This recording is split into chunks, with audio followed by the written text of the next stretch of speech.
E aí, senhores?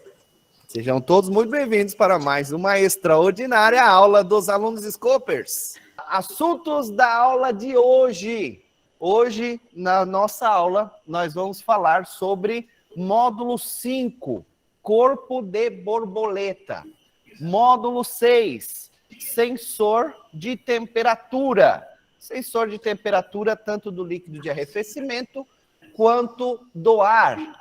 Módulo 7, sensor MAP. E módulo 8, sensor MAF. Beleza?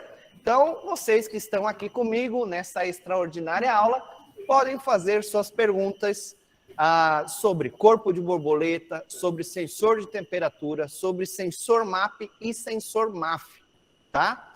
E hoje também eu resolvi fazer algo diferente, resolvi transmitir ao vivo no Instagram, para a galera aí que ainda não é aluno Scoper, sentir um pouquinho do gosto do que é participar aqui das nossas aulas, e somente vocês que estão aqui na sala vão estar podendo fazer as suas perguntas, beleza? Algumas instruções básicas antes da nossa aula. Se você colocar o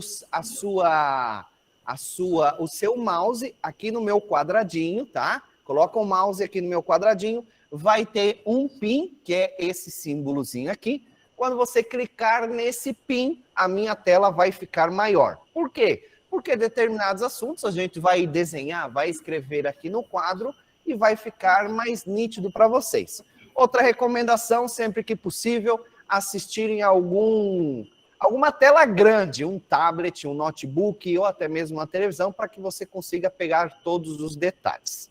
Beleza? E por último, Abel, como é que eu faço para perguntar? Aqui embaixo vai ter uma mãozinha, então quando você clicar nessa mãozinha, assim como o Gabriel, que já está ligado, assim como o Glauco, que já está ligado, já levantou a sua mãozinha para fazer a pergunta. Beleza? Sem mais delongas, para quem já levantou a mão, Gabriel, a palavra está com você. Boa noite e manda a pergunta. Boa noite. Boa noite, Abel. Com relação à troca de polaridade lá do PWM. Eita, vai, assunto polêmico, bora. Qual é a dúvida? Eu mandei no grupo aí uma pergunta, depois você foi até gentil, me respondeu pessoalmente, e eu acho que eu estou chateando muito o pessoal do suporte, mas eu quero parabenizar o pessoal do suporte aí e me desculpar com todos, porque às vezes eu sou meio chato, porque eu fico com dúvida, eu fico perguntando, aí fala pro pessoal ter uma paciência aí, que eu sou fodido em elétrica, eu não entendo nada, aí eu fico perguntando, tá? Tá bom. Mas aí eu mandei um desenho para você, com relação à mudança, quando muda o sinal do PWM, muda de fio, como você falou, na inversão dos fios, né? Quando você vai perguntando, eu já vou desenhando aqui, tá? Ótimo. Aí eu queria saber quando é que abre a borboleta? É quando ele muda para o outro fio, ou na hora que aciona o pedal, ele muda para o outro fio e o PWM muda de lugar, ou é quando fecha? É quando abre ou quando fecha? Aí ficou essa dúvida. Eu fiquei sem saber, sem entender qual é o tempo de abertura, se é quando o fio troca, ou se é o tempo de fechamento, entende? Tá, beleza. Primeiramente, Gabriel, obrigado pela tua pergunta. Por quê? Porque esse lance de inversão de polaridade, tá? É uma parada que confunde muita gente na hora do diagnóstico do corpo de aceleração, beleza?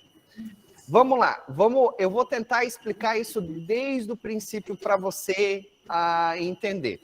Muda alguma coisa no nosso diagnóstico essa parada de inversão de polaridade? Não, tá? Por que eu abordo esse assunto? Porque o que acontecia? Várias pessoas iam lá no corpo de aceleração, aceleravam e ficavam observando o PWM. Quando ele desacelerava, se você pega só o fio do sinal PWM do corpo, ele some, porque é o momento em que fecha o corpo. Daí o que acontecia? As pessoas vieram e falavam assim: Abel, encontrei uma falha. Eu acelerei e quando eu desacelerei sumiu o sinal PWM. daí foi aonde eu resolvi introduzir nas aulas esse lance da parada da inversão de polaridade. Por quê? Porque olha só, quando a gente fala sobre inversão de polaridade, dos 6 fios, deixa eu ver onde é que eu vou escrever, aqui, dos 6 fios que eu tenho no corpo de borboleta, né, já está claro para vocês que 2 fios que tem dos 6 no conector do corpo de borboleta, ele é responsável pelo motor. Tá claro isso para todo mundo? Que 2 fios é responsável pelo motor do corpo de borboleta? Beleza, fechou, tá? Antes de eu entrar nesse assunto, gente, aqui um parênteses bem rapidinho. Na aula passada, eu coloquei no quadro Aula Scooper 7.1, tá? E não é, na verdade, não era 7.1, era a 3.1. Então, eu só queria me corrigir aqui, beleza?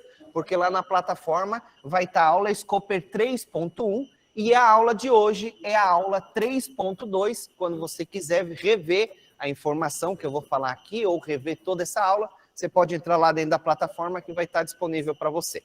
Voltando a falar sobre a inversão de polaridade. Ela, então, acontece em 2 fios do corpo de borboleta, tá? Eu vou fazer um desse sinal na cor azul e vou fazer outro sinal vermelho, para ficar claro. Vamos ver quem foi que abriu aqui. Deixa eu cortar aqui o áudio do Paulo. Beleza. Então, olha só.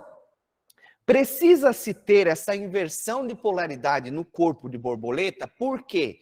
Porque eu preciso ter uma polaridade nos fios para a borboleta abrir e uma polaridade nos 2 fios para ela fechar. Beleza? Então, assim, no PWM, eu vou ter um comando PWM positivo ou eu vou ter um comando PWM negativo. Tá claro para todo mundo isso? Tá. Eu não vou ter a inversão de polaridade no PWM, que foi a tua dúvida, Gabriel. O PWM, ele sempre vai continuar sempre positivo ou sempre negativo. Ele não vai alterar. O que altera, que é a inversão da polaridade, é o meu PWM ir para o outro fio. Vamos lá, vamos explicar melhor. Vamos citar o exemplo de que esse comando PWM, ele é um comando PWM negativo. Então, a minha forma de onda é basicamente assim, certo? Se o meu comando PWM ele for negativo, então o que eu vou ter no outro fio? Eu vou ter um positivo de 12 volts constante. E aqui o meu PWM negativo. Então, olha só, eu não sei, essa imagem aqui tá grande ou tá pequena para vocês aqui do conector? Tá boa? Tá boa? Se vocês acham que tá boa, levanta a mão aí. Tá, beleza. Então, olha só, vamos citar um exemplo aqui. Esse aqui seria um exemplo em que a minha borboleta, ela vai abrir. Então, você concorda comigo que no corpo de aceleração, ou no corpo de borboleta, como você preferir chamar, ela sempre vai estar, basicamente, 7%, 7 graus dela aberta na marcha lenta, né? Porque agora eu já não tenho mais o motorzinho passo a passo, né? Eu não tenho mais um variadorzinho de lenta, né? Ali o motorzinho passo a passo. A própria lenta é feita nesses 7 graus em que a minha borboleta está aberta. Então, o meu PWM, quando estiver na marcha lenta, ou quando ele for ficar aberto, o que ele vai acontecer? Vamos citar agora os pinos aqui, o pino 5 e o pino 6. O meu PWM, para abrir, ele vai estar no pino 5, PWM negativo, e no meu pino 6, o meu 12 volts. Beleza. Agora, o que é a inversão de polaridade? Quando a minha borboleta ela for fechar, ela abriu. Eu fui lá, dei uma acelerada. Ela abriu. No momento em que ela tem que fazer o movimento contrário de fechar, é onde eu tenho a inversão da polaridade. Então, o que que acontece? Olha só, esse fio aqui, ó, aonde eu tinha o PWM negativo, deixa eu anotar aqui, PWM negativo, o que que vai acontecer com ele? Ele vai virar um 12 volts constante. E aquele fio que era vermelho, que era o 12 volts, agora o que que ele vira? Ele vira um sinal PWM negativo para fechar. Ele continua sendo um PWM negativo. Então, olha só, aqui, antes no pino 6, eu tinha o PWM negativo, no pino 5, PWM negativo, e no pino 6, 12 volts. O que que é a inversão da polaridade? Ele vai fazer isso aqui, ó, inverter. Agora, no pino 5, eu vou ter o 12 volts, e no pino 6, eu vou ter o PWM negativo. Eu entendi, Abel. É porque, assim, minha dúvida era quando é que acontecia a inversão de polaridade, se era quando abria ou se era quando fechava. Eu estava ciente que o PWM não mudava de negativo para positivo, ele sempre permanece negativo, e quando é positivo, sempre permanece positivo. Eu só queria saber, na questão da abertura da borboleta ou do fechamento, a hora que ia fazer essa inversão, se era quando abria ou se era quando fechava. E agora você explicou, eu entendi perfeitamente. Ficou claro para todo mundo? Se não ficou claro, você pode tirar o teu microfone do mudo e me perguntar, tá? Agora você pode, quem sabe, me perguntar, muda alguma coisa em termos de diagnóstico? Eu faço algum diagnóstico na inversão de polaridade? Não. Eu vou fazer sempre o meu diagnóstico aqui, ó, no ciclo DUT do comando PWM e nos 2 potenciômetros do corpo. É aí onde eu vou fazer meu diagnóstico no corpo de borboleta. Eu só queria que você tivesse esse conhecimento aqui para você, por exemplo, se você pegar no corpo 2 canais do teu osciloscópio, colocar nos 2 fios do motor, você vai, quem sabe, ver isso aqui. Em alguns motores, nem essa inversão de polaridade você consegue ver claramente, tá? Inclusive, teve até a aula que eu fiz, a aula prática, eu falei para vocês lá na aula, ó, gente, aqui eu não consegui ver a inversão de polaridade. Entendeu? Então, lembra, quando você vai fazer diagnóstico de corpo de borboleta ou corpo de aceleração, o que você precisa diagnosticar? 2 coisas. O comando PWM, ele não pode ultrapassar de 30% do ciclo DUT, constantemente acima de 30%. Ele pode dar uma pingada lá em 30% e descer. Ele não pode ficar trabalhando acima de 30% constante. Esse é um teste no corpo. E o segundo teste é eu testar os 2 potenciômetros do corpo de borboleta. Pronto, tá? Então, quero testar o meu corpo. O que eu tenho que testar? O PWM e os 2 potenciômetros. O que no PWM? O ciclo DUT dele. Claro como água para todo mundo, levanta a mão. Show? Tá. O João, acho que... Glauco, tu queria me perguntar sobre isso? Gabriel, respondi tua pergunta. Claro como a água agora? Já é. Obrigado a pergunta. Glauco Correia, manda pergunta. Para quem chegou agora, o assunto da aula de hoje é corpo de borboleta, sensor de temperatura do líquido de arrefecimento ou do ar, sensor MAP e sensor MAF. Beleza? Glauco, manda pergunta. Abel, boa noite. Boa noite. Agradeço a equipe aí também, por sempre estar respondendo as minhas perguntas que eu tenho feito lá, o suporte aí. Muito obrigado. Abel, eu acabei de ver que você fala que os 2 testes principais aí, primordiais, são o PWM e os 2 potenciômetros. Sim. Aí eu ainda não chegou meu osciloscópio, mas eu queria tirar uma dúvida com você. Até estou com 2 corpos de borboleta aqui. Os 2 são magnético amarelo, só que um é da FIT e o outro é da FIT Fire e o outro é do do Gol, Power, é o mesmo que você mexe aí, no treinamento. O que acontece? Para mim testar aqui a resistência do motor do corpo de borboleta, eu testei nesses dois daqui e testei num outro lá na oficina lá de um carro de um cliente lá. Eu achei até que essa questão também seria muito importante para condenar um defeito no corpo de borboleta. Mas eu queria tirar uma dúvida. Eu não consegui achar esses ohms, essa resistência de 6 ou 8,5. Eu acho muito grande. Tem hora que eu acho 8, tem hora que eu acho 17. Igual eu tô com 2 aqui agora, eu tô achando 16,3.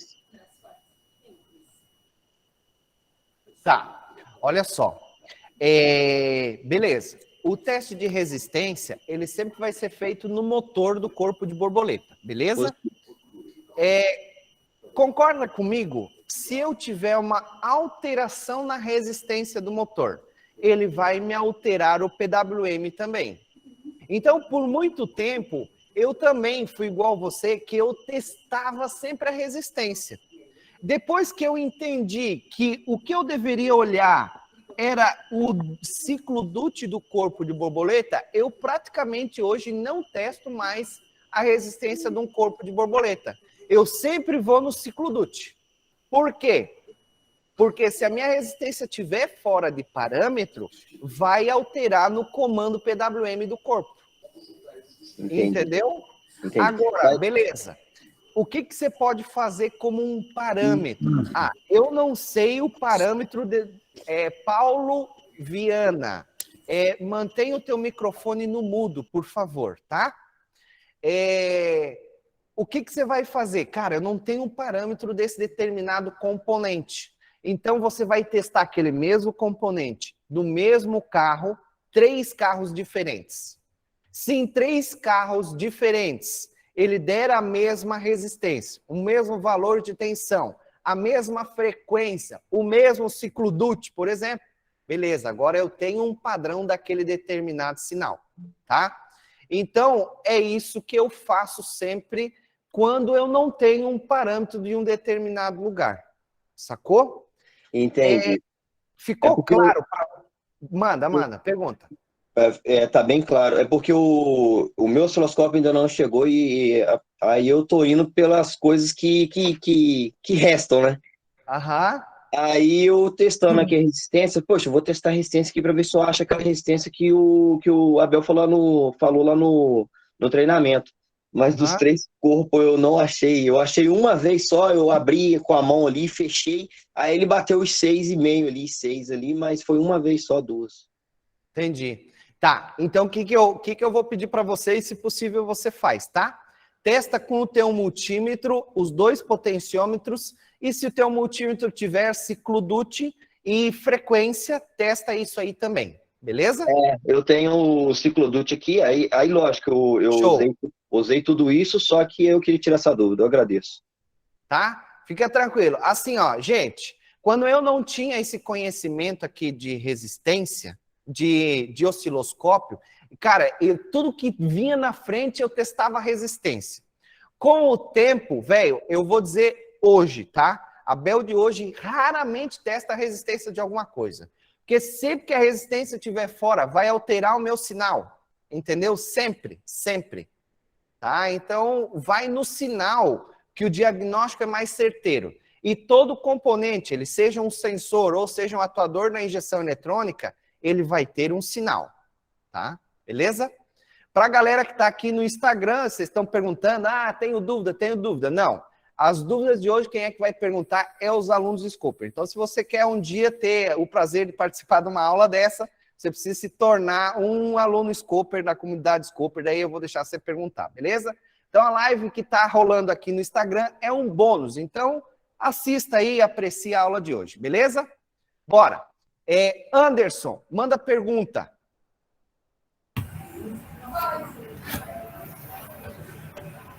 Boa noite, professor Abel. Boa noite a todos aí. Boa noite, na paz? Tranquilo. Não, eu estava assistindo a aula do sensor MAP, mas eu também já tinha visto do corpo de borboleta, o professor fazendo aquele teste de alimentação e aterramento. Tá. E aí eu queria saber se todos os sensores e todos os atuadores eu posso fazer aquele tipo de teste usando aquele capacitor lá. Sem perigo de queimar ou o osciloscópio, ou o atuador, ou o sensor. Tá. Cara, é o seguinte, na verdade ele não é um capacitor, tá? Desculpa te corrigir, ele é um resistor, tá? Ou seja, aquele mesmo teste, aquele macete que eu ensinei para vocês, de usar aquele resistor de 47 ohms, eu posso utilizar também uma década resistiva, tá? Cara, por que eu uso ali aquele resistor de 47 ohms? Para ele, de alguma forma, forçar o meu aterramento ou ele forçar a minha alimentação, tá? Então, eu utilizo ele como uma forma de tipo, se aquela alimentação ela não tiver boa, ela não tiver 100%, quando eu coloco uma carga ali naquele circuito, por isso eu coloco um resistor para ele, senão ele irá curto-circuitar, né? Quando eu coloco uma pequena carga, uma pequena corrente se deslocando por ali, se eu não tiver uma boa alimentação ou um bom aterramento, o meu sinal ou vai descer, se for uma alimentação, ou vai subir, se for um aterramento. Sacou? Ficou claro, Anderson? Ficou sim, não, é que a internet está meio devagar, eu clico para desmutar, demora. Eu tenho Não. Eu tenho uma imagem de um corpo de borboleta às resistência. E aí ela está puxando para cima. Se está puxando para cima, é o quê? Falha de alimentação ou falha de aterramento? Que fio que é primeiro? É um fio de aterramento ou alimentação? Não, a hora que você testa, você coloca as duas resistências, onde ela se conecta, e aquele dos 5 volts em cima, para somar. Todas elas estão puxando para cima. Tanto a de baixo quanto a de cima e a dos 5 volts. Aí seria do osciloscópio ou...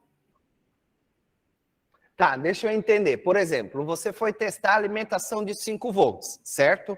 O resistor, tu ligou ele aonde? Uma ponta nos 5 volts e a outra ponta ligou aonde?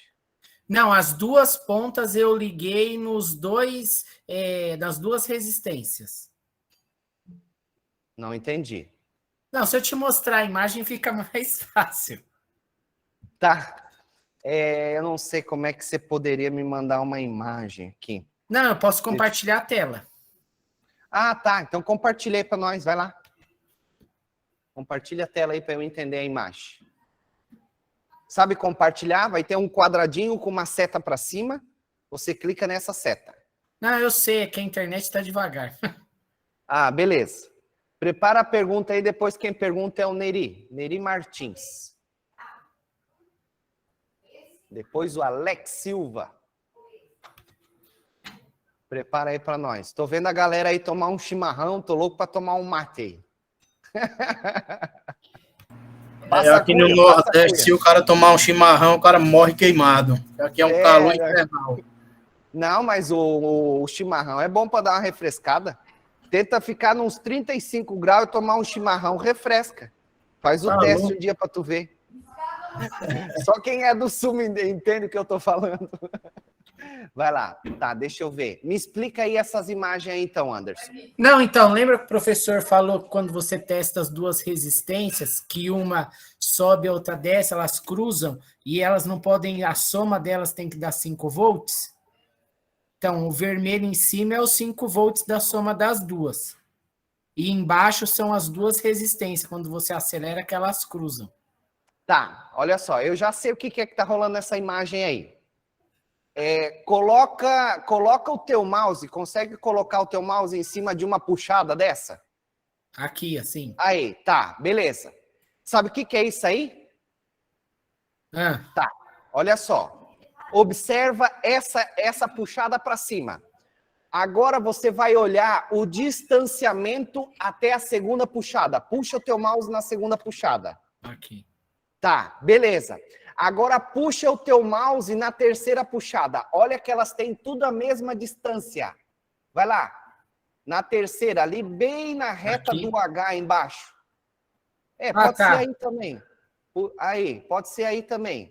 Beleza. Agora puxa naquela lá de baixo vermelha. Na próxima. Aqui. Não, na outra. Aqui. Aí, ó. Observou que todas têm a mesma distância? Sabe o que é isso aí? É a disparo de centelha. ignição. Ignição. O disparo de ignição. Eu vou citar qualquer exemplo. Ó. Cilindro 1, 3, 4, 2. Observa que cada puxada que dá para cima do sinal tem o mesmo distanciamento. Então, sabe o que é isso aí? Reflexo da ignição gerando um ruído no sinal do corpo de borboleta. Isso não é uma falha de alimentação. Nenhuma falha nos resistores. Pegou a sacada? Todo mundo pegou essa sacada? Então, tá puxando o sinal para cima. Cara, mede o distanciamento entre cada puxada ou cada descida. Se o distanciamento for o mesmo, o que é? A ignição. A ignição 1, 3, 4, 2, 1, 3, 4, 2, influencia no sinal.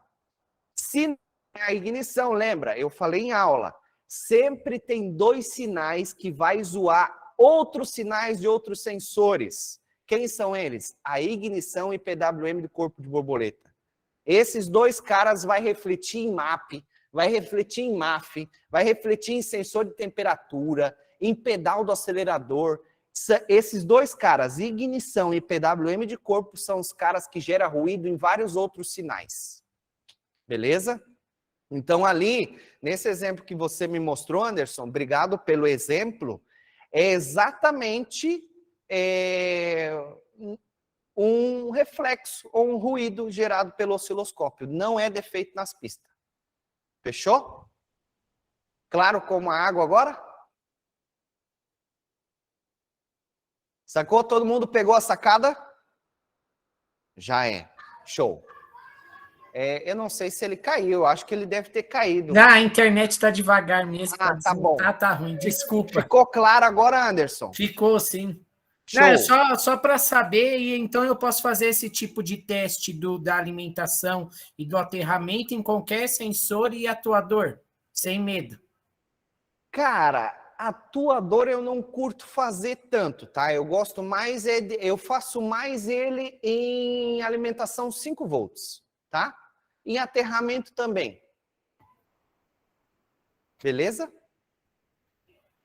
Beleza. Mas pode fazer, tá? Pode fazer. Se você, por acaso, colocar a mão no resistor e ele aquecer, daí você tira ele logo, tá? Dá só uma espetada de uns 30 segundos e tira ele. Tá bom. Fechou? Fechou. Vamos lá. Obrigado pela pergunta e pela imagem, tá, Anderson? Foi bom aí que todo mundo conseguiu ver essa imagem e entender o que é que estava acontecendo. Eu que agradeço. A Neri Martins, manda pergunta. Boa noite, Abel. Boa noite, na paz? Tudo em paz. Abel, eu tô com medo de ligar meu osciloscópio e queimar. Tô traumatizado. Tá, qual que é o teu osciloscópio? É aquele 1008. 1008C. O cara que você precisa comprar é esse aqui, ó. Para você perder o seu medo. Já comprou? Já comprei, já. Tá. Então agora você anota 3 nomes que eu vou escrever agora. Que eu vou falar agora. Tá. Bico injetor. Bico injetor. Bobina. Bobina. E válvula canister. Válvula canister. É esses 3 caras, principalmente a bobina, que podem queimar o osciloscópio.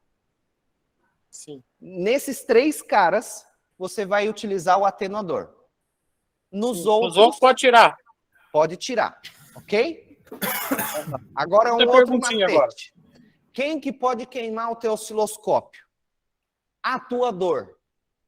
Se você observar, esses 3 caras são 3 atuadores. Sim. Sensor nenhum vai queimar o teu osciloscópio. Só um atuador. Beleza? Beleza. Vou te dizer outra agora. Todos os casos em que eu vi alguém queimar um osciloscópio foi em teste de bobina. Eu até hoje não vi ninguém queimando osciloscópio em bico injetor e nem em válvula canister. Mas como esses 3 caras são picos de alta tensão, é nesses 3 caras que você precisa proteger o teu equipamento. Beleza? Alguns osciloscópios vão suportar uma tensão de, por exemplo, 600 volts. Então, esse osciloscópio não precisa utilizar atenuador, como no caso do PDL.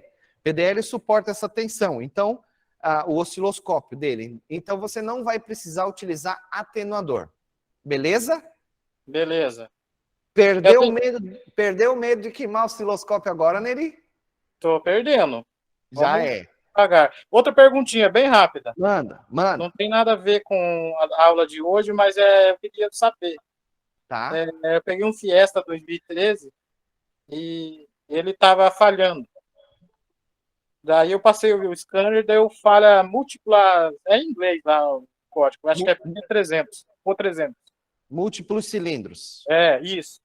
Tá. Daí eu falei para o cliente trocar a vela e cabo, mas eu queria saber qual que era dos dois que é o problema, se era a vela ou o cabo. Tá. Eu queria achar onde que era, ir na veia do negócio, sabe? Aham. Beleza. Olha só. O cabo e a vela, a gente vai falar bem aprofundado lá no módulo de ignição, que é o módulo 15. Inclusive, nós vamos fazer uma aula igual essa aqui, só de sistema de ignição, beleza? Beleza. Quando eu falo em cabo e vela, no meu sinal da ignição, ele reflete no mesmo lugar, que é no tempo de queima, tá? Por quê? Porque o tempo de queima, ele está relacionado com cabo e com vela. Beleza? Sim. Então, defeito nos dois vai refletir no mesmo lugar, tá? Vamos lá. O que eu faço geralmente? Quando eu quero ver se, por exemplo, é um defeito em cabo, eu ligo um fio no negativo da bateria, tá? Ligo um fio no negativo da bateria e eu passo pelos cabos, a outra extremidade. Uma ponta do fio está ligada lá na bateria e a outra ponta está ligada no cabo, beleza? Então, digamos, isso aqui é um cabo de vela, eu pego e passo o fio por aqui, ó. Porque se eu tiver uma fuga de centelha no cabo de vela, ela vai pular, a centelha ela vai pular na ponta desse fio que eu estou passando pelo cabo. Sabe aquele testezinho do borrifador que todo mundo faz? É a mesma coisa, tá? Então, esse é um jeito de testar o cabo de vela, passando o fio pelo cabo de vela. Beleza? Outra coisa, cara, eu tirei o cabo de vela, a ponta tá enzinabrado, aquele branquinho, já era, não precisa nem eu ficar perdendo tempo, tá? Outro teste, que daí eu testo a resistência, a gente antes estava falando de resistência. Cara, você pode também medir a resistência de ponta a ponta de um cabo de vela. Outro teste. Beleza? Então, se você pensar, todo componente da injeção eletrônica, ele tem mais de uma forma diferente de testar ele. Usa essas diferentes formas, beleza?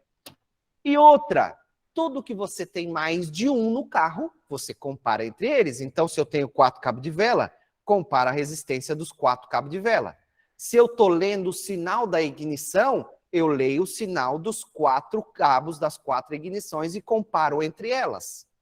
Se as 4 tiverem igual, aí eu vou analisar qual é o tempo da queima. Se a queima tiver muito baixa, vamos falar bem aprofundado isso no módulo 15. Se a queima tiver muito baixa, opa, cabo ou vela, beleza?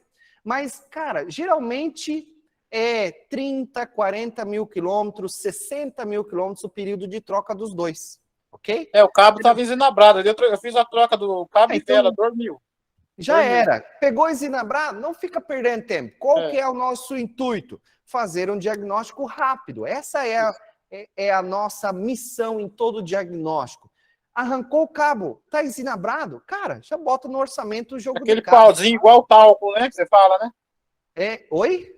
Um pauzinho, tá até um pozinho igual talco. Isso, o enzinabrado é aquele mesmo branquinho que acontece no polo da bateria, tá? Isso acontece muito na ponta do cabo, beleza? Então aconteceu isso, não perca mais tempo, sacou? Tira, troca os cabos, troca as velas e já era, beleza? Outra opção que eu vou dar para você. O que você faz? Cara, viu o cabo, ele tá enzinabrado? Coloca ele de novo, pega o teu osciloscópio e mede. Olha, tira até uma foto, se você quiser, antes do reparo. E depois que você reparar, tira uma foto de novo, coloca uma do lado da outra e compara. Porque daí você vai começar a pegar o feeling no teu olhar do que era um cabo de vela com zinabre e como que ele ficou depois de reparado. A maioria, a gente às vezes erra querendo encontrar uma falha só no pepino, depois que reparou não pega mais o sinal. Então compara 2 sinais, isso vai calibrar o teu olhar para encontrar uma falha. Sacou? Sim. Beleza. Respondi tuas perguntas? Certinho, obrigado. É nóis. Valeu, obrigado pelas perguntas, tá?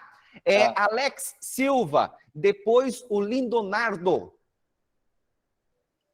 Boa Manda, noite, Abel. Alex, boa noite, na paz? E a todos aí, os colegas, na paz, graças a Deus.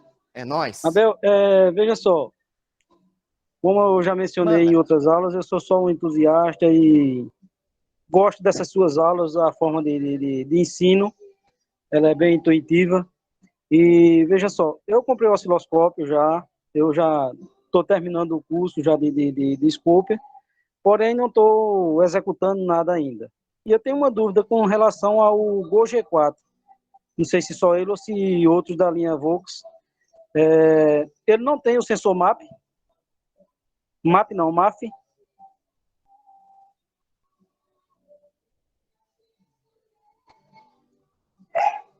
Tá mudo aí. Qual é o carro, desculpa? O Go G4. Gol G4. Não tem sensor MAF. Era isso mesmo. Porque assim, eu já vi, perguntei a alguns, já vi alguns vídeos, até do seu mesmo, nunca vi mencionar o MAF no Go G4. Não, eu também nunca vi, tá? Geralmente o MAF ele vai ficar do filtro de ar até o corpo de borboleta, no meio desse percurso. Se não tiver nada no meio desse percurso, não tem MAF, tá? Certo. Eu já vi carros terem, inclusive, por exemplo, o Omega Fittipaldi. Ele tem MAF, mas ele não tem MAP, tá? Sei. Então, se você pensar, os dois querem pegar a mesma coisa. O fluxo de ar entrando pela admissão. Basicamente, os dois querem pegar o ar que entra para dentro do motor. Então, eu posso ter um ou outro, ou se a minha central, estratégia da minha central, ela quer comparar a informação dos dois, o motor pode ter os dois, MAP e MAF. Entendi. Beleza? Beleza. Era só essa pergunta? Só essa mesmo, no momento. Fechou. Para quem chegou agora, depois, obrigado pela pergunta, tá, Alex? Ok. Para quem chegou agora, os assuntos da aula de hoje é corpo de aceleração, sensor de temperatura do ar e do líquido de arrefecimento ou da água, sensor MAP e sensor MAF. O que você tiver de dúvida sobre esses 4 componentes da injeção, manda pergunta agora, beleza? Como é que faz para perguntar? Aqui embaixo tem uma mãozinha, só você clicar na mãozinha. Depois que eu respondi a tua pergunta, você clica na mãozinha de novo para desselecionar. E se você colocar o mouse aqui na minha tela, vai ter um PIN, que é um símbolo igual esse aqui, ó, para você deixar na minha tela aqui bem grandona. Fechou? Agora quem pergunta é o Lindonardo. Manda a pergunta. Boa noite, Abel. Lindonardo. Boa noite, Abel. Boa noite, na paz. Deixa eu aumentar o meu volume aqui no máximo, porque eu não sei do jeito que você assiste as aulas, mas sempre fica o teu áudio baixo, homem. Tem que dar um jeito nisso aí, hein? Vai lá. Manda a pergunta. Tá me ouvindo agora? Tô ouvindo. Eu recebi meu osciloscópio. Agora. Tô quebrando a cabeça aqui. Comprei um 6074. Tá. E eu queria saber a respeito desse teste de bobina. Qual é o tipo de teste que corre o risco de queimar a bobina sem o atenuador? Tá. Deixa eu tentar entender o que você me perguntou. Você falou que chegou o teu osciloscópio agora, o 6074, e você queria entender como faz o teste de bobina, é isso? Levanta a mão.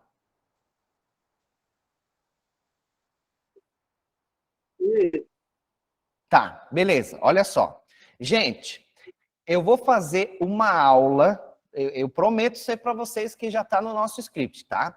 eu vou fazer uma aula, se eu não me engano, vai ser a aula 3.5, tá?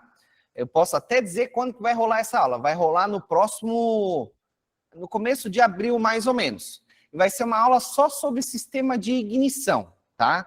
Então, assim, o que eu queria focar hoje? Porque se a gente entrar em sistema de ignição, tem muito assunto para a gente comentar. Então, por que nós vamos fazer a aula só sobre ela e daqui a alguns dias? Porque eu quero que dê tempo de todos vocês chegarem lá no módulo 15, que é o módulo onde eu falo de cabo a rabo sobre a ignição, beleza? Depois de vocês pegarem esse conhecimento sobre o sistema de ignição, a gente cai para as aulas só matando dúvida, beleza? Para te ajudar já agora, Leonardo, e você já começar a fazer os teus primeiros diagnósticos. Existe um vídeo no meu canal do YouTube, esse vídeo se chama Como fazer uma ferramenta para testar bobina. Anota isso. Como fazer uma ferramenta para testar bobina. Só entra no YouTube e coloca esse título. Lá eu vou te ensinar a fazer uma ferramenta para você testar a ignição com um sensor de rotação indutivo. Sabe o sensor de rotação do Uno Mille, aquele de 2 fios, bem simples? Eu já cheguei a ver essa Você vai aula. usar esse... Cheguei a ver essa aula. Boa, é Cheguei isso a aí. ver. Então vai lá, assiste essa aula, Sensor do porque pique-1. essa é a principal ferramenta que eu uso para sistema de ignição, tá? Fechou? Então vai lá, aplica essa aula e já começa a tentar a pegar os teus primeiros diagnósticos aí. Fechou? Outra coisa, lembra, sempre que você for com a ferramenta, cadê o cabo de vela? Tá aqui. Sempre que você, antes de vir com a ferramenta e abraçar o cabo de vela para fazer um teste de ignição, você vai pegar o fio, ligar lá no negativo, como eu expliquei agora há pouco, vai passar no fio aqui para te certificar que eu não tenho fuga de corrente. Por quê? Porque aqui dentro desse abençoado aqui, ó, eu tenho 20 mil volts dessa bagaça. Eu tenho 20 kilovolts aqui dentro, louco. Se você abraçar o teu osciloscópio justamente num ponto de rachadura aqui do cabo de vela, amigo, teu osciloscópio vai virar da cor preta. Ele vai torrar inteirinho. Então, esse é algo de proteção que você deve fazer no teu osciloscópio antes de fazer o teste de ignição. Beleza? Fechou? E eu te prometo tirar todas as dúvidas de vocês a respeito de ignição quando nós fazer essa aula para derreter sobre a ignição, tá? Vai ser daqui a alguns dias. Acalma o coração. Já é? Tá bom. Lembrei de outro detalhe. Gente, eu queria pedir desculpa para vocês, que é alunos Scoper, porque a gente teve que adiar a aula de quinta-feira passada, porque o Abelzinho aqui pegou o bichinho tal do Covid. Então, eu tive que adiar a aula de semana passada, beleza? Queria pedir desculpa a todos vocês aí. E por conta disso, na quinta-feira que vem, que é no dia 10 de março, nós vamos fazer uma aula de novo, beleza? Programação tá para nós fazer as aulas de 15 em 15 dias, mas como a gente pulou a quinta-feira passada, já se preparem para quinta-feira que tem aula de novo, ok? É nóis. Quem manda pergunta agora é o Wellington. Manda, Scoper veterano, não vale fazer pergunta difícil aqui para galera, hein? Tá bom? Vai lá, manda, Wellington.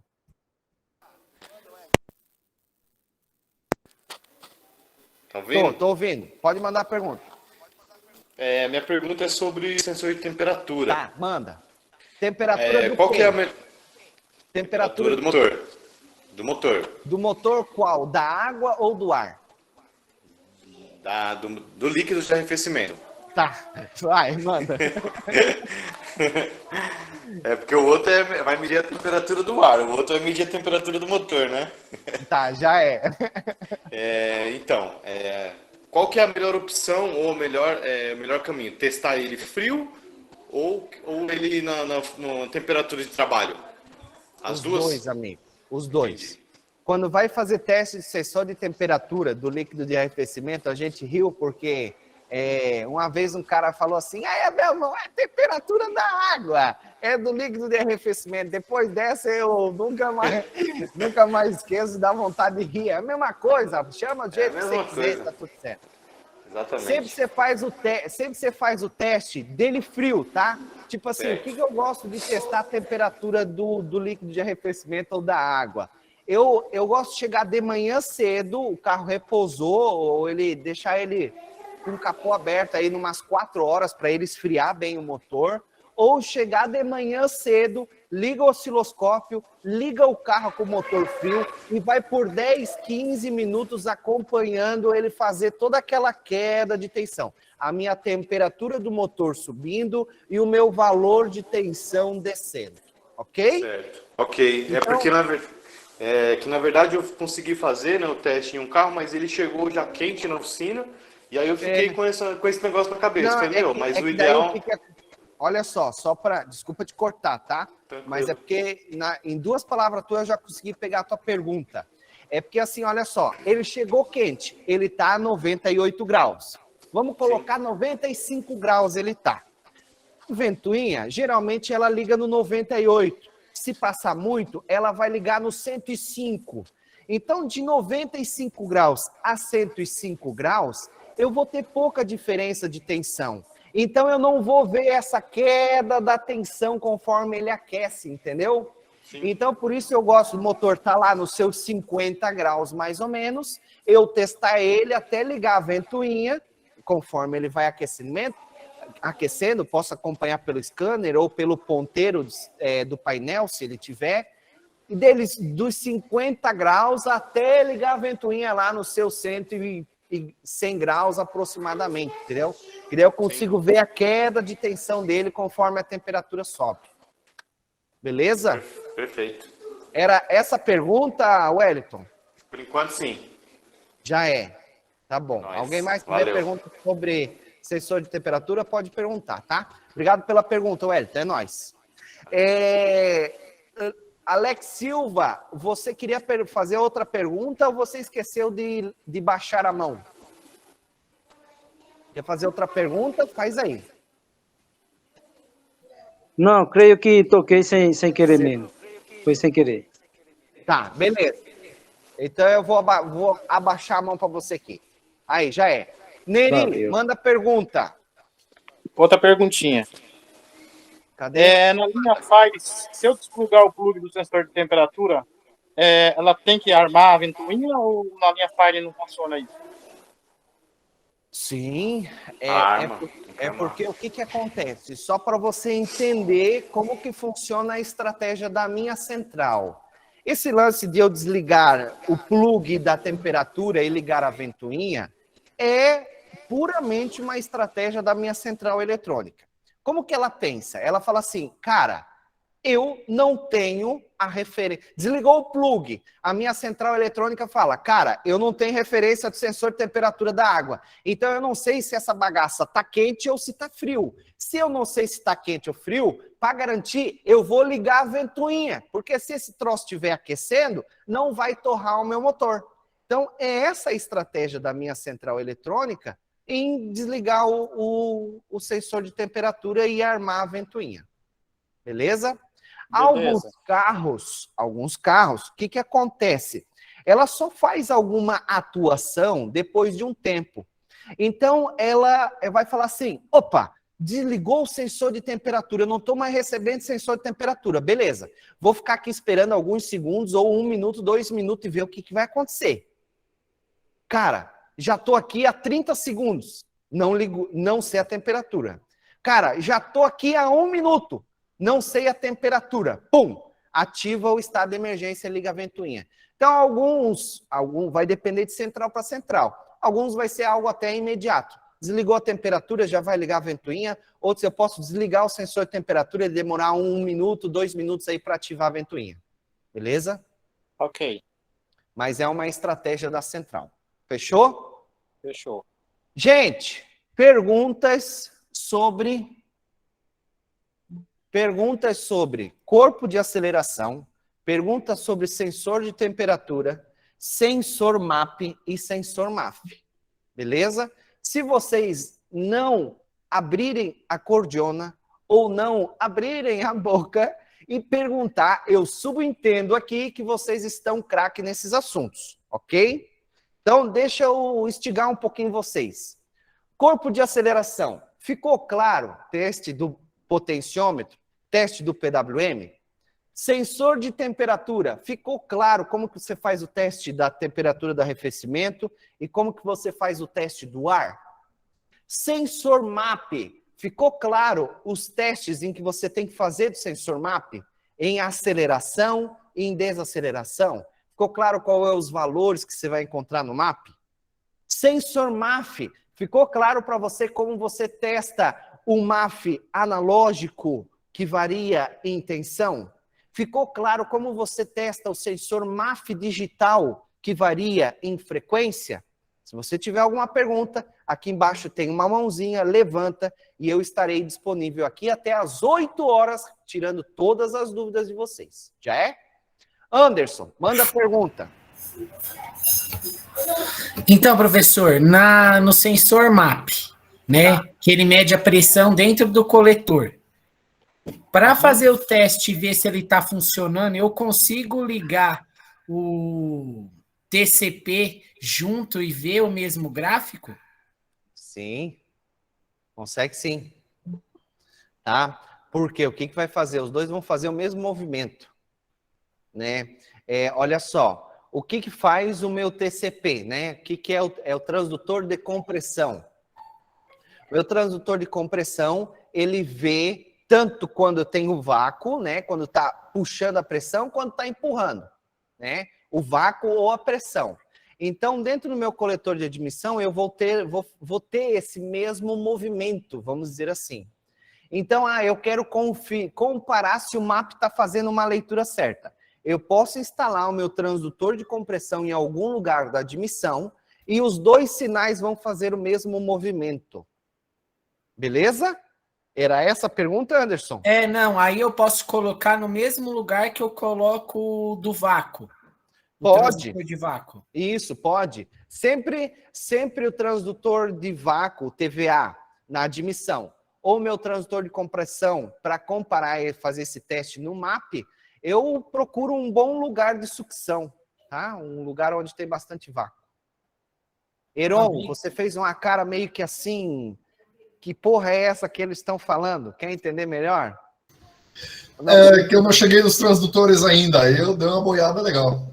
Ah, tá. É porque o Anderson já é avançadinho, daí eles, tipo assim, eles querem fazer perguntas avançadinhas, entendeu? Daí a galera que é do começo dá uma boiada, mas fique tranquilo que vai chegar a hora de todo mundo chegar lá nos últimos módulos, e eu já deixei os últimos módulos, que é os mais boladão, por último, porque se eu colocasse eles no começo, todo mundo ia correr. Então, no começo, a gente começa pelo básico. Quem já está aí pelo módulo 10, mais ou menos, já está no diagnóstico intermediário. Do 15 para frente é os módulos avançados, ok? Anderson, respondi? Não, respondeu sim. Eu só preciso fazer o teste para ver, que eu ainda não fiz. Faz, é um teste bem bacana. O Ayrton aí também faz esse teste aí. Já é? Vamos lá, Lindonardo, manda pergunta. Depois a Mecânica Gomes e o Fábio Machado. Lindonardo, é a sua vez? Lindonardo, eu acho que dá um delay lá na transmissão dele, mas manda a pergunta aí. Lindonardo. Tá, Lindonardo, prepara aí então. Mecânica Gomes, manda pergunta. AMG. Alô, boa tarde a E todos. aí? Tudo bem, Abel? Como vai? E aí, só filé? Às vezes uns pepinos só para variar, né? Normal, né? Normal. Estamos aqui na oficina com o Honda Fit 1.4 2004, aquele que tem 8 velas. Esse carro está conosco apresentando uma falha, ele é automático e apresentando uma falha intermitente no funcionamento do carro. Ele não tem nenhum código de falha registrado na central. Ok. quando ele falha, o motor está funcionando normal, e quando ele falha, um dos únicos parâmetros que a gente nota alteração é que o MAP, que está marcando algo em torno de 0,3 bar, sobe para algo em torno de 0,5 bar. Só que não dá a gente não consegue afirmar que é um problema, por exemplo, do MAP, porque a gente acredita, porque a gente monitorou o funcionamento dele com o osciloscópio. Tá. E o sinal que ele está gerando está um sinal coerente, inclusive nos momentos de abertura e fechamento de válvula. A gente consegue ver essa oscilação que você comentou referente à abertura e fechamento de válvula na tela do osciloscópio. Mas quando o motor falha, e a falha acontece assim, eu estou com o carro parado, ele falha. Eu estou com o carro andando, ele está normal, aí ele dá uma pipocada. E o único parâmetro que a gente tem observado que altera efetivamente é o MAP. Em especial quando a falha está com o carro na lenta, porque o MAP está dando 0,3, ele sobe para 0,5 bar. E depois ele cai de volta para 0,3 e a marcha lenta volta ao normal. Beleza. Estou procurando algo aqui para você. A gente fez aqui dentro da avaliação a verificação de funcionamento das 8 bobinas. E, infelizmente, eu diria, infelizmente, entre aspas, mas infelizmente, todas as 8 bobinas deram um sinal, tanto de carregamento quanto de tempo de disparo, praticamente iguais, e o residual também muito equivalente em todas as 8 bobinas. Tá. Peraí.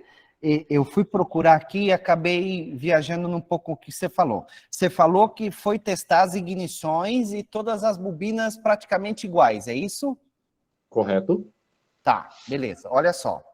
Eu não sei se você tem o transdutor, tá? Tem ou não tem? Não. Não. Tá. O que eu ia recomendar a você? Como é uma falha intermitente, eu iria recomendar você utilizar o transdutor de vácuo no escapamento para te direcionar em qual cilindro que está com defeito, tá?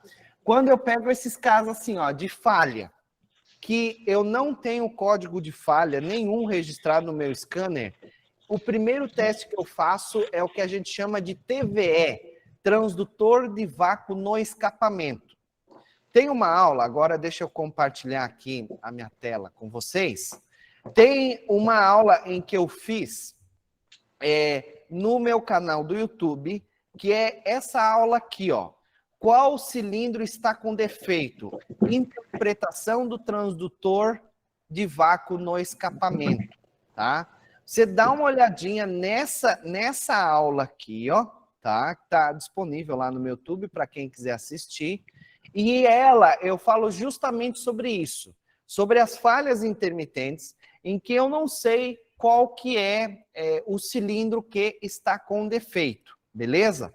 Para quem quer transdutor de escapamento, ou quem quer comprar o seu primeiro transdutor, qual o transdutor que eu indico? Você entrar no site da loja Scooper e tem esse transdutor aqui, ó, o transdutor 4 em 1, tá? O valor dele, velho, é acessível a todo mundo. Esse transdutor aqui ele faz a função, inclusive domingo que vem vai para o ar um vídeo falando sobre ele.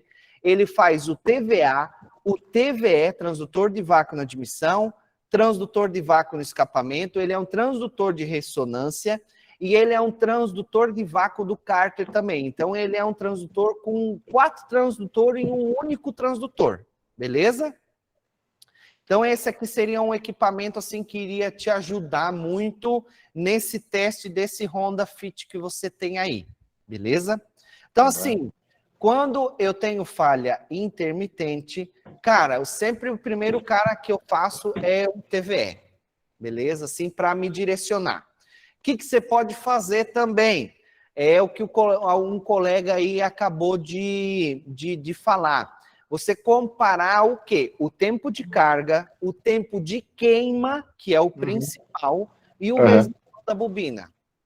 Os 8 estão muito por igual. Muito, Os 8 muito, estão iguais? Muito. Muito Muito então, equivalentes. Assim, falha intermitente. Cara, ó, anota todo mundo aí, ó. 3 coisas em todo carro. Falha intermitente. Primeiro, testar a ignição. Foi o teste que você já fez e não encontrou nada. Segundo, teste de combustível. Quando eu falo combustível, estou falando de bomba de combustível, pressão, a amperagem, ver lá o estado interno da bomba, tá? Combustível e bico injetor, principalmente. Honda Fit, acontece muito problema nesses dois, ignição e bico injetor. Cara, não encontrei nada, nem na ignição e nem em bico injetor. Qual que é o terceiro teste?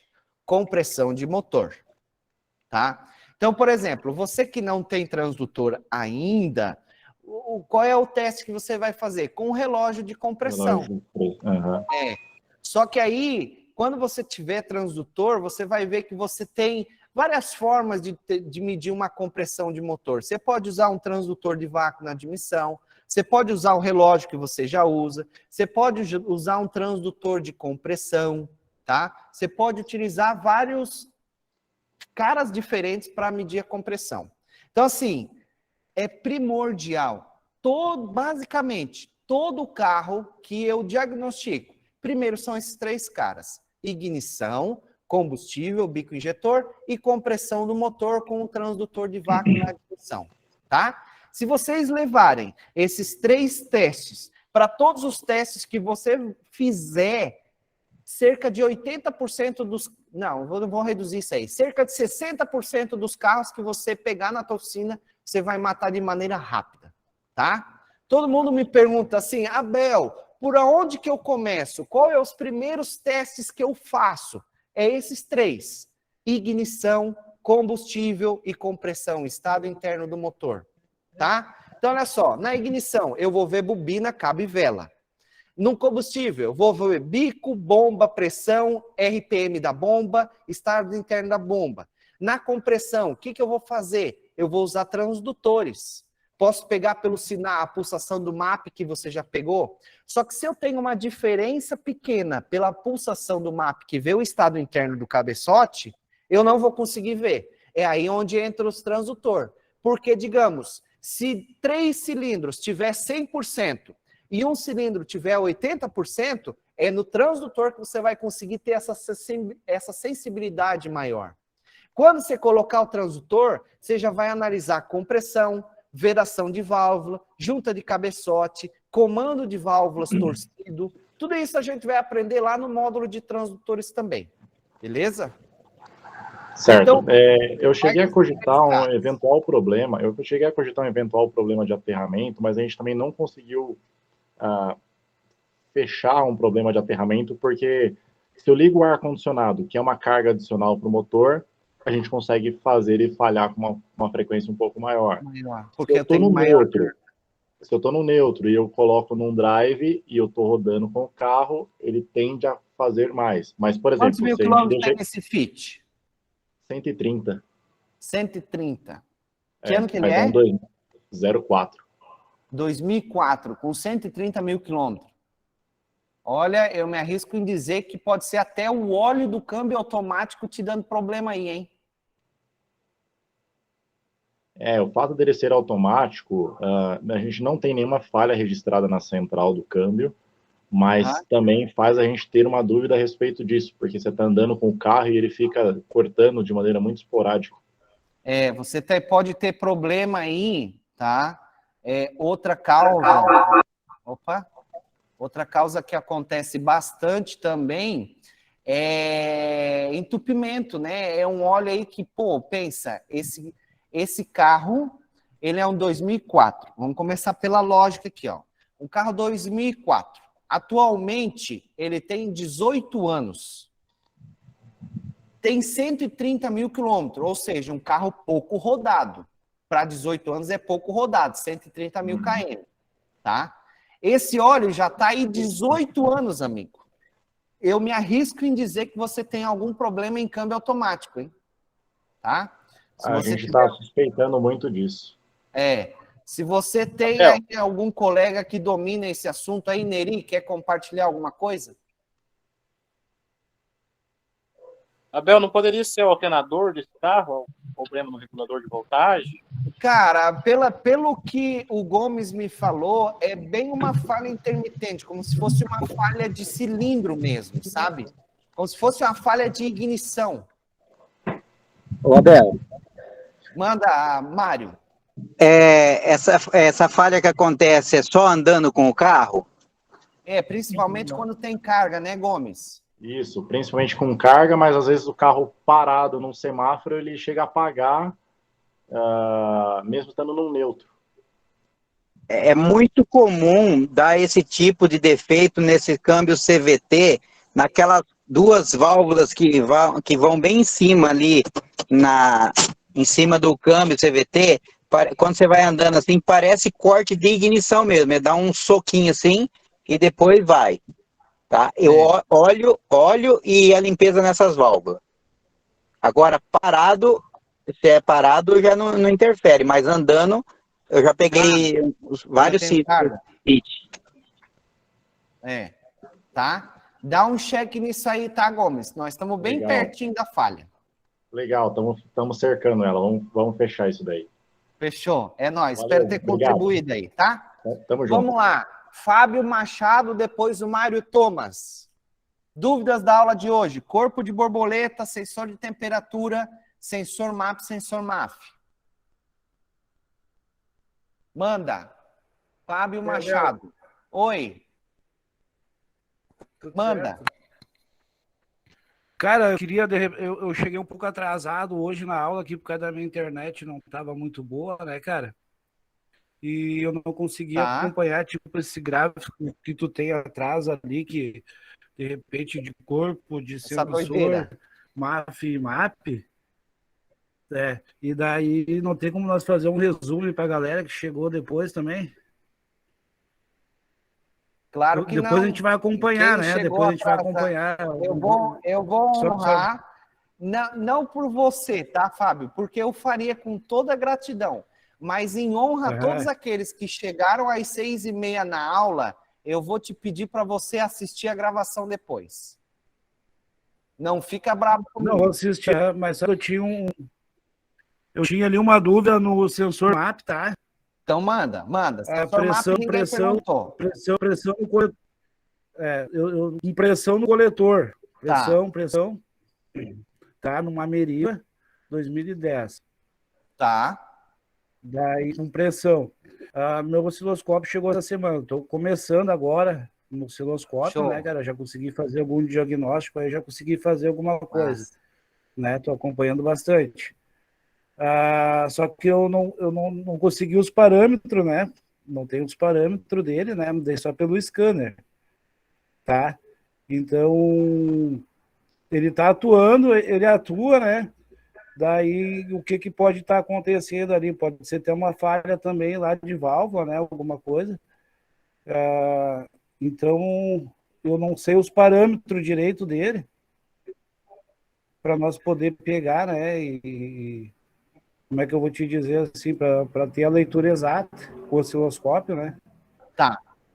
Para eu entender, você quer fazer a leitura do sensor MAP, é isso? Isso. Beleza. Então vamos lá, olha só.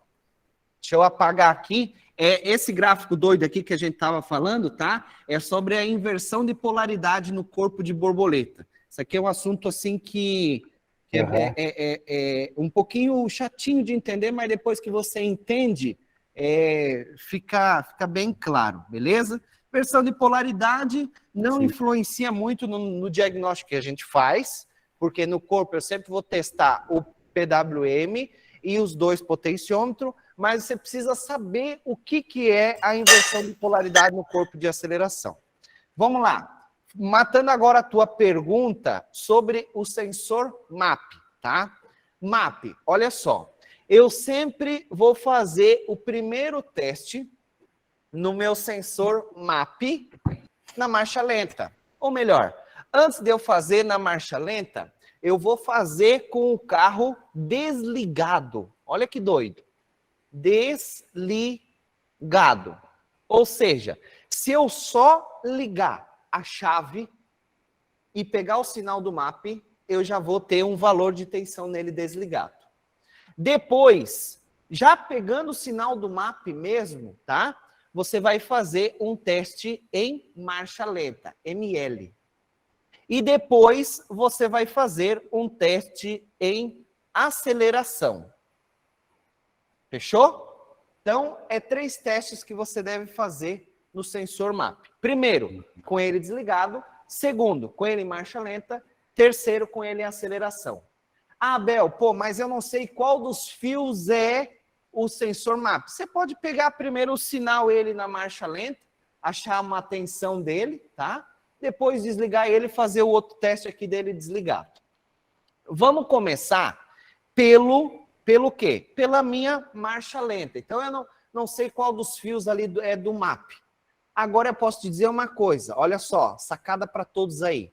A GM, ela gosta, não sei por quê, de usar fio verde para sinal.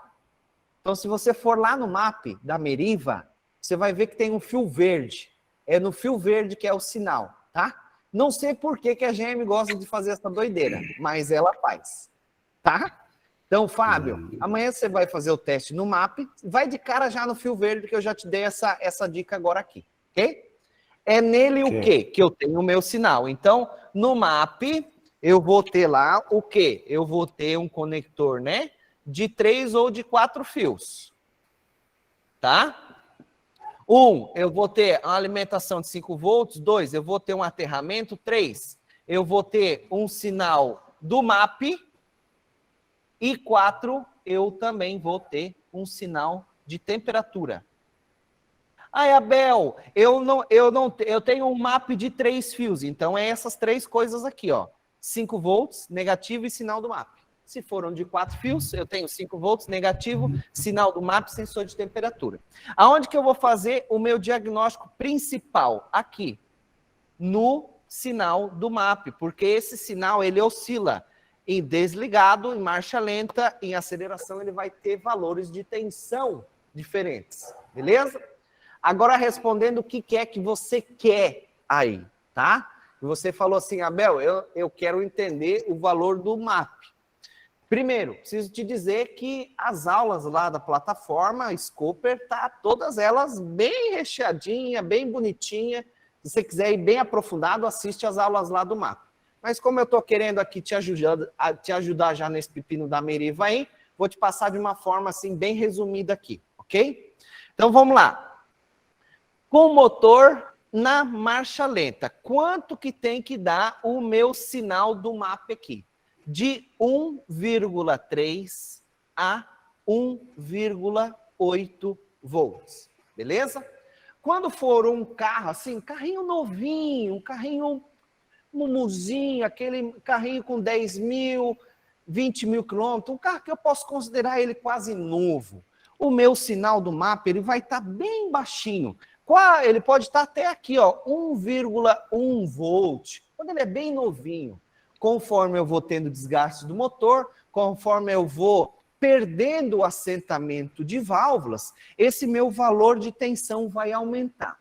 Qual é o valor limite do meu MAP em marcha lenta? 0,8.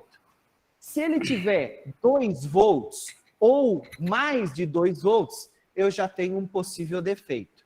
Eu posso ter uma entrada de ar, eu posso ter um sincronismo fora, eu posso ter alguns defeitos, ok? Acima de 1,8. Então, primeiro, só um minuto. Voltando aqui, ó, a galera aí do Instagram, essa aí é uma aula bônus, então aproveita que não é sempre que eu faço uma aula de alunos Scoopers transmitida ao vivo no Instagram. Então aproveita as informações e quer assistir essa aula aqui, amanhã eu já vou apagar. Então fica aí comigo nessa aula aí até o final, já é? Porque o mumuzinho é só para os alunos Scoopers. Tá, o outro teste que eu vou fazer, eu posso agora fazer em aceleração. Tá? Em aceleração, anota, ele sempre tem que ir mais de 3,5 volts. Então, eu faço o teste dele em marcha lenta, ele tem que estar de 1,3 a 1,8. Se tiver 2, já tem alguma coisa. Quer dizer que o defeito é no MAP? Não. Às vezes o MAP ele é um reflexo do mau funcionamento de outro componente. O que eu vou me certificar para saber se o defeito é no MAP ou não? Eu vou meter o pé no fundo e abrir toda a borboleta. Ele tem que ultrapassar de 3,5 volts. Ultrapassou de 3,5 volts, amigo, tá tudo certo com o MAP. Ele tá só te acusando um reflexo do mau funcionamento de outro lugar, tá? E quando ele tiver agora desligado, a pressão que eu tenho dentro da admissão é a mesma pressão que eu tenho fora. Vamos dizer assim, as pressões estão iguais. Eu não tenho vácuo nenhum dentro da admissão. Então, o meu valor com ele desligado vai estar próximo dos 5 volts. Então, ele vai estar lá de 4,8 volts até 4,5 volts. Isso vai daí depender da altitude, o quanto do nível do mar você está. Beleza? Então vai depender da pressão atmosférica do local, tá? Agora o que você pode fazer? Você vai lá, pega o carro, já coletou o sinal, desliga ele. Liga só a chave. Tá de 4,8 a 4,5? Pode passar um pouquinho, tá? Pode ser 4,9 a 4,4. Sem problema. Depende da altitude, como eu falei. Ok, passou no primeiro teste. Liguei o carro, o que vai acontecer? A minha tensão vai cair, né? Porque agora eu vou ter vácuo dentro do meu coletor de admissão, minha borboleta está fechada, então eu tenho menos pressão. Transformando o valor de tensão em pressão. Então, com ele desligado, eu vou ter aproximadamente 1 bar, tá? Por isso que ele vai ficar essa tensão.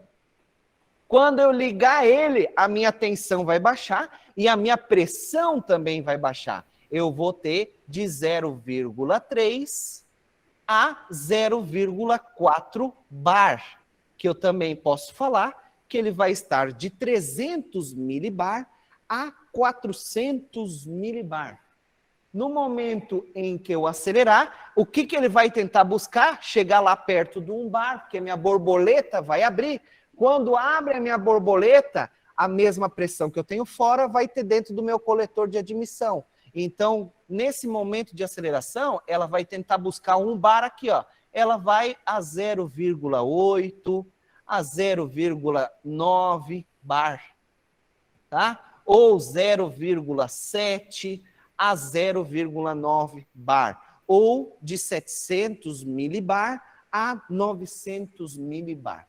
Então, respondendo a tua pergunta, e eu acredito que a todos aqui na aula de hoje, Fábio, esse é os parâmetros aqui que você deve utilizar para testar o sensor MAP.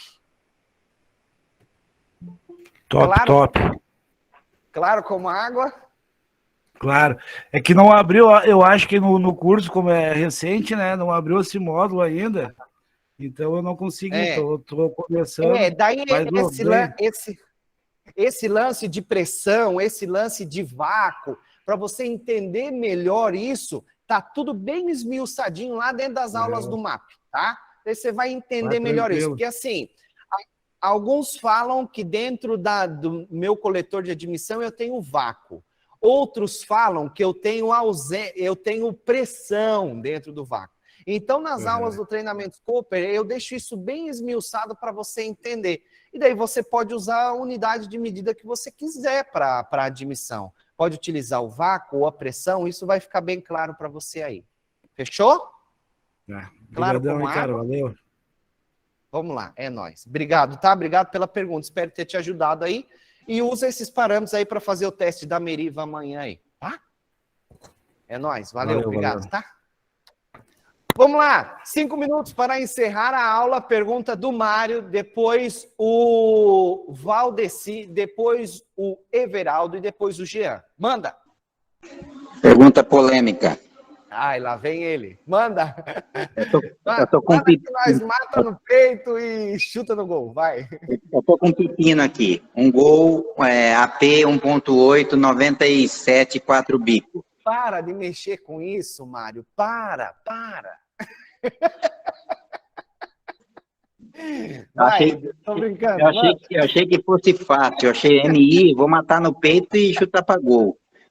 Mas acontece o seguinte, ele Mas anda é claro, amigo, por que que é difícil? Porque já tem 22 anos mecânicos diferentes mexendo no carro. Não tem como ele tá bom. É um pepino atrás do outro. Vai, Bom, manda. o defeito dele é quando você está andando no plano, só relando no pedal de acelerador, ele vai de soquinho. Tum, tum, tum, tum. Tá. Aí, já passou em várias oficinas, já trocaram 3 centrais, 3 distribuidores, 2 corpos de borboleta, sensor de detonação, sonda lambda, Bosch, vela, cabo e bobina. Você pensar, a minha pergunta é, eu fui medir o aterramento da sonda e ele dá muito ruído, dá um ruído de 250 milivolts. Aí eu coloquei em 20 milissegundos e esse ruído eu percebi que ele vem dos pulsos de bobina, tanto no aterramento primário da bobina, no aterramento da bobina, quanto no aterramento dos sensores, aquele pino 5. Uhum. Quantos fios tem essa sonda? É normal isso? Sim, sim. Você não estava aqui no começo da aula, mas eu falei que existem 2 caras que mandam muito ruído para sensores. Então, isso que você viu na sonda lambda, por exemplo, a sonda lambda também é afetada pela ignição. E por que que ela é mais do que os outros sensores? Porque a faixa de tensão da minha sonda é de 0 a 1 volt. Então, ela vai sofrer muito, muito ruído da ignição. E do PWM também, tá? Quantos fios que tem essa sonda? 4. Então, você vai pegar o fio negativo do sinal. Não, mas em todos os sensores, Abel, todos os sensores negativos têm o ruído. Porque ele tem distribuidor. No distribuidor era rocha. O distribuidor emite muito ruído. Porque não tem isolamento. Eu não tenho isolamento igual o isolamento... Eu nem sei como é que é o nome dos isolamentos que eles usam nas bobinas, sabe? Tipo aquela cera. Alguém sabe o nome? Diz aí. Mas na distribuição eu não tenho isolamento. Daí ele mete muito ruído no sensor. Então, só para matar o que você está desconfiado, se a tua desconfiança é sonda lambda, pega um fio negativo e puxa direto no fio negativo da sonda.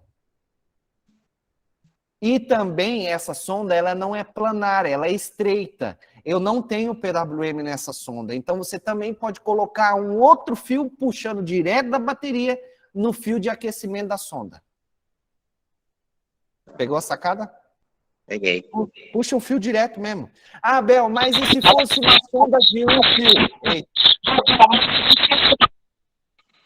Ah, Bel, mas se fosse uma sonda de um fio, que eu não tenho aterramento na sonda de um fio, pega um cabo de chupeta, bota do lado de fora da sonda e liga no negativo da bateria. O aterramento dela é no escapamento. Então, não bota no escapamento, bota no corpo da sonda, sabe? E liga direto no negativo da bateria para eu fazer o melhor aterramento da sonda. Tá? Então, começa por isso aí. E aí é um teste depois do outro. Estou desconfiado da sonda. Cara, investe 10 minutos na sonda. Estou desconfiado que é o TPS. Pode ser outro problema aí. Investe os 10 minutos no TPS e assim você vai fazendo de um por um. Beleza? Beleza. Fechou? A outra coisa que você pode ter aí no próprio corpo do distribuidor, o corpo que segura o distribuidor mesmo, o platinado ali e o rotor, né? Pode ter algum tipo de trinca ali, algum defeito ali naquilo ali, nesses gols aí acontece bastante. Tá? Tá bom. Beleza. Era isso, Mário? É nóis. Vamos lá, pergunta do Valdeci, depois o Everaldo. Manda. Últimos minutos de aula. Valdeci? Tá no mudo, Valdeci? Eu não consigo te desmutar. Tem que achar aí onde está o microfonezinho. Geralmente é na parte de baixo aqui, ó. Bem na parte de baixo. Por aqui assim, ó. Acha o microfone. Achou. Agora, já é. Manda. Boa noite a todos aí. Tudo bom, Abel? Boa noite. Só filé? Manda. Abel, é o seguinte.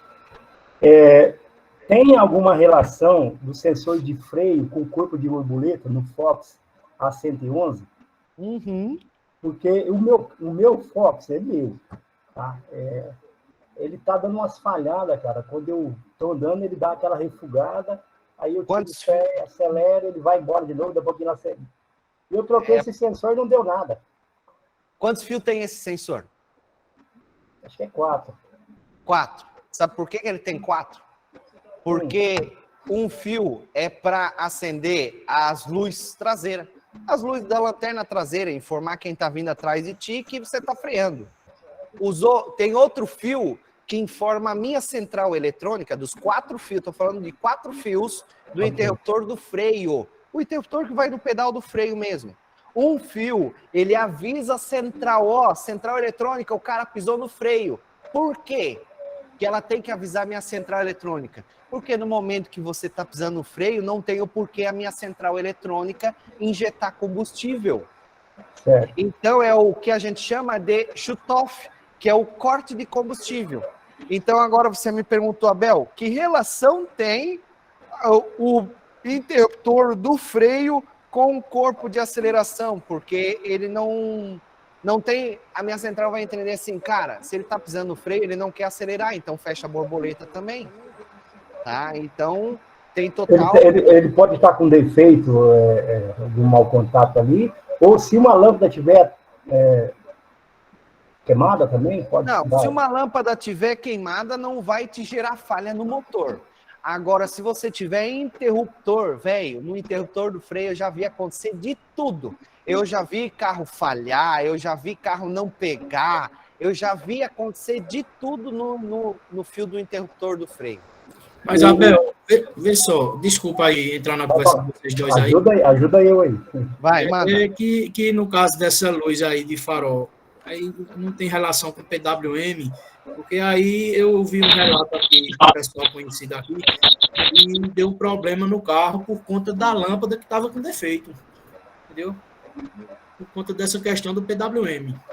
Pode ser se a lâmpada ela der um curto, por exemplo, daí faz sentido, tá? Mas agora simplesmente a lâmpada queimar e abrir o circuito traseiro lá não vai acontecer falha nenhuma. Talvez nesse caso que você falou, Gabriel, talvez foi algum curto. Entendeu? Daí faz sentido. No caso foi uma lâmpada de traseira, de freio queimada. Se não me engano, foi de um Onix, desses Onix novo que o cara falou aí. Ah, tá. Daí sim. Daí Onix novo, sim. Porque se eu não me engano, o Onix novo, daí já é redicando a lanterna. Interruptor de embreagem também pode. Para mim testar, porque eu tô com essa falha intermitente, hoje mesmo eu fui usar o carro e ele dá aquelas falhadas e eu tiro o pé, acelero e ele vai embora normal. Daí ela acontece de vez em quando. Seria viável trocar esse sensor de novo, que eu já troquei de uma vez? O interruptor de embreagem também faz isso, né, Abel? Sim, também faz. Obrigado pela colocação. De também tem a ver? Também. O pedal de freio, o sensor de freio tem 2 estágios, o de embreagem acho que tem um. Tem que testar os 2 antes de você trocar. Entendi. É isso aí. São testes bem simples de se fazer, tá? É bem simples. Você pode tirar ele... O aterramento, esquece não. Eu peguei um corpo de borboleta aqui que tava morrendo e dando umas cortadas, era aterramento. Aterramento do interruptor? Aterramento do motor mesmo. Aí tava dando pouca corrente lá no positivo lá do corpo de borboleta. Sim, faz sentido também. Aterramento do motor? Tá anotado. Aterramento do motor. Everaldo, quer contribuir alguma coisa, hein? Ajuda aí, gente. Não, Abel, no momento não. Tá, já faz a pergunta.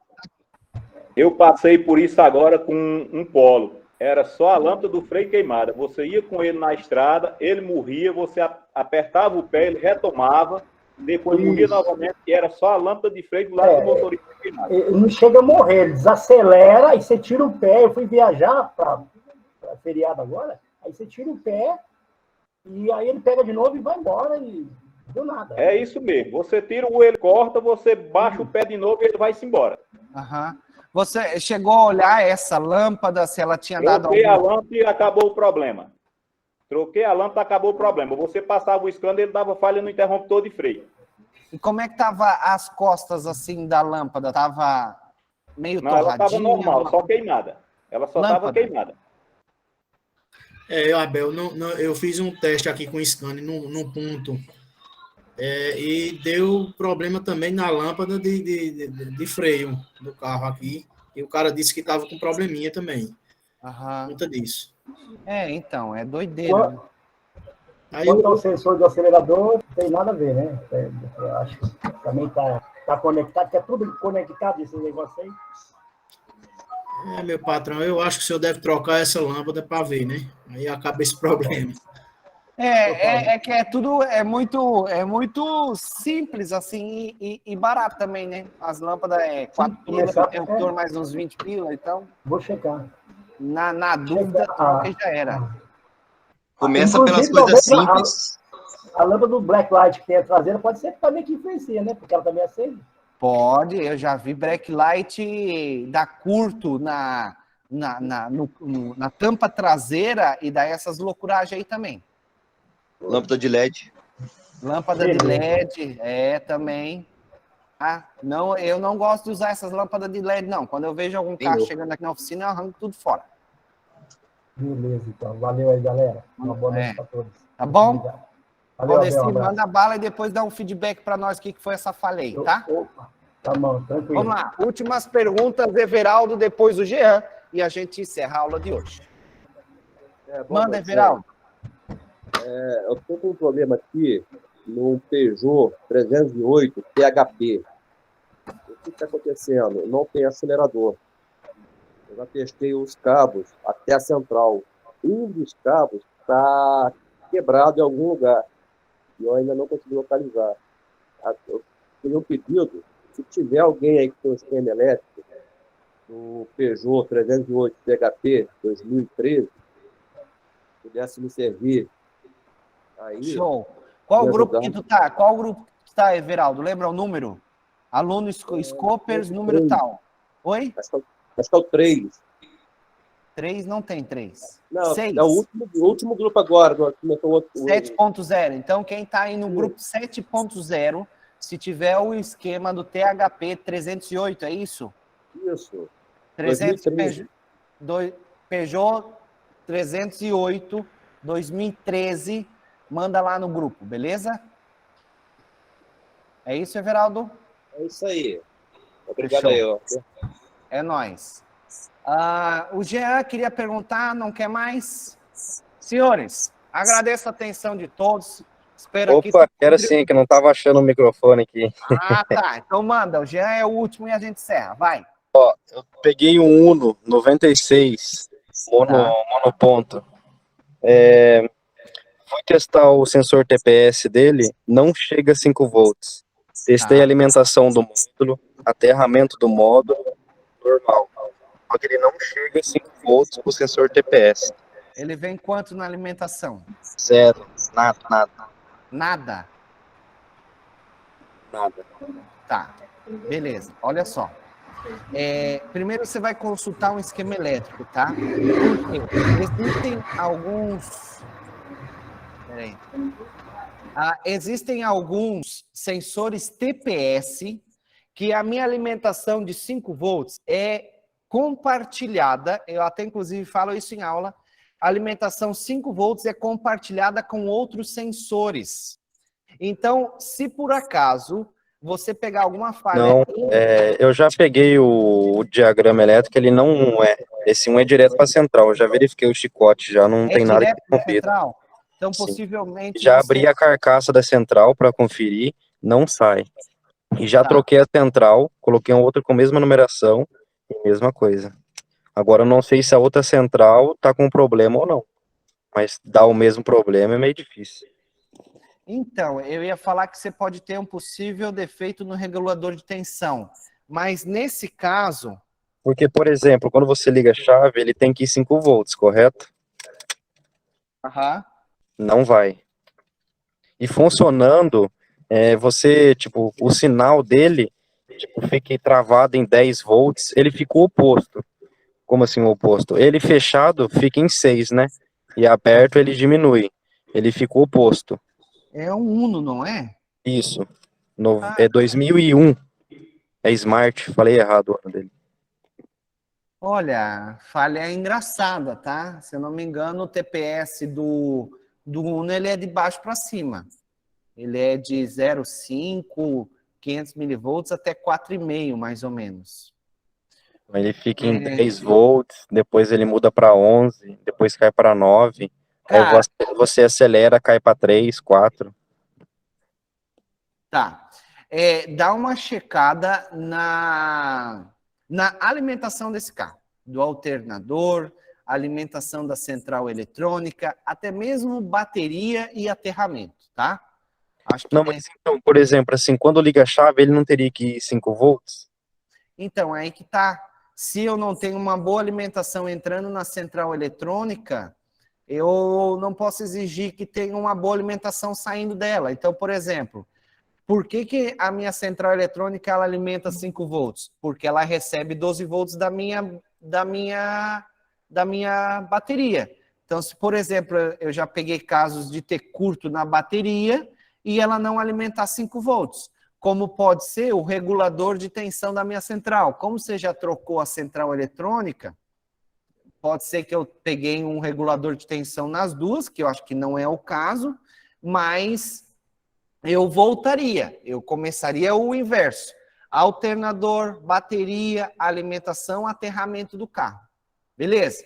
Tô com isso redondo, eu sei que tem, eu não sei se eu estou confundindo com Corsa, mas tem um ponto de aterramento no Zuno que dá muita falha. Eu não lembro aonde que é esse ponto de aterramento, cara. Mas verifica os pontos de aterramento desse carro aí, tá? Não é em cima da tampa de válvula, não? Tem, ali tem. Tem um. Alguns tem carro, tem um, outros tem dois. Mas não, é um ponto de aterramento na carroceria do Uno Mille. Do chassi para a caixa de marcha. Ah, ele tem no câmbio. Embaixo do radiador. Isso, esse ponto de aterramento aí. Tem uma malha, né? É uma esteirazinha, aquela danada para oxidar. Isso. É uma malhazinha que quando os caras tiram a caixa de câmbio para tocar a embreagem, eles esquecem de ligar ou arrancam ela fora. Certo, ó. De novo, voltar no aterramento, alimentação, conferir bateria, alternador. Isso. Em alguma coisa deve achar. Se não achar, o que você acha que pode ser? Cara, daí eu tenho tudo para desconfiar que é um problema de central eletrônica. Regulador de tensão, porque a minha central eletrônica ela recebe 12 volts de alimentação, 14 volts com o carro ligado, né? E dentro da minha central eletrônica eu tenho o que a gente chama de regulador de tensão. Esse regulador de tensão, ele regula a minha tensão de 12 para 5 volts e alimenta tudo que é 5 volts no motor. Por exemplo, assim, então, se eu puxar pelo esquema lá elétrico, e se tiver algum outro sensor alimentado 5 volts, se tiver sendo alimentado, ainda pode ser o módulo ou não? Pode. Digamos assim, ó, se eu tiver algum sensor de 5 volts em curto-circuito, ele pode estar queimando o regulador de tensão lá na central eletrônica. Daí, quando você ligou a outra, queimou o regulador de tensão. Agora, o que tu podia fazer, se tu conseguir um outro carro, né, que é um pouco mais difícil de ter essa hipótese, testar essa central desse carro que está com defeito, a central dele mesmo, em um outro carro. Ver se vai ter alimentação de sensores. O que eu faço? Se eu estou com dificuldade de alimentação de 5 volts de um sensor, eu testo todos os outros sensores de 5 volts que tem naquele motor. Tá, eu vou conferir. Qualquer coisa, eu vou tirar essa central e conferir em outro carro. Tem algum carro que dá para fazer. Beleza? Senhores, te ajudei, Jean? Ajudou sim. Amanhã eu vou dar uma fuçada nisso para ver. Beleza, depois manda um feedback para nós, tá? Senhores, agradeço a participação de todos, espero aqui ter contribuído mais uma vez com vocês. Lembrando, nossa próxima aula Scopers é na quinta-feira que vem, dia 10 de março, nesse mesmo bate-horário, nesse mesmo bate-local. Fechou? Tamo junto, um beijo no coração de todos e até a próxima. É nóis!